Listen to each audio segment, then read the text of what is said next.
The line that saved naval aviation. November 16th, 1951.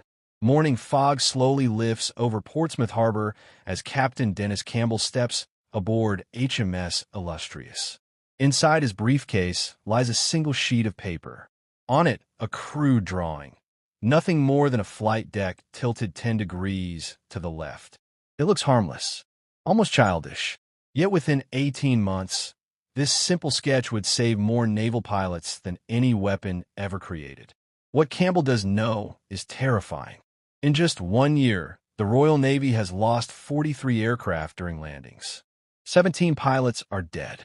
Every single accident happened in the final moments, those last desperate seconds before touchdown.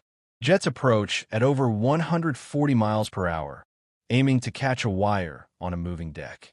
Miss it, and 60 feet ahead waits a steel barricade, ready to rip aircraft apart.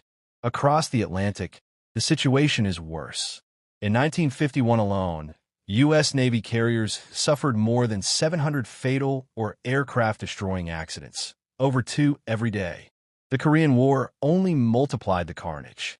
Straight-deck carriers offered no mercy.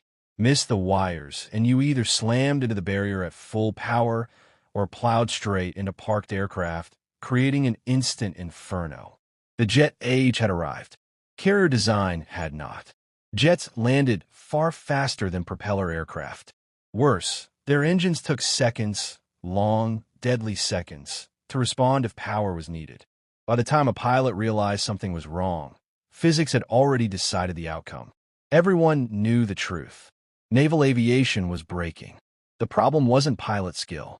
It was the deck itself. Carriers were built for aircraft that could cut power and drop onto the deck. Jets couldn't do that. They had to land under power, fully committed, with almost no chance to escape.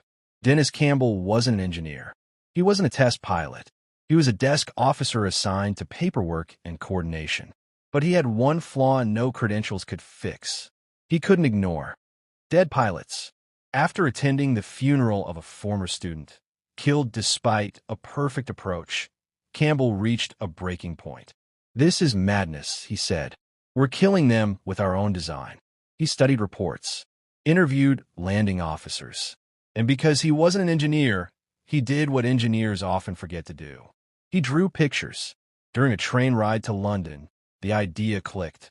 If the deck couldn't be longer, and it couldn't be wider, then tilt it. Angle the landing area so a missed landing didn't end in steel, but in open sky. An angled deck meant something revolutionary. If a pilot missed the wires, he could simply add power and fly away. No barricade, no que lichen, just a second chance.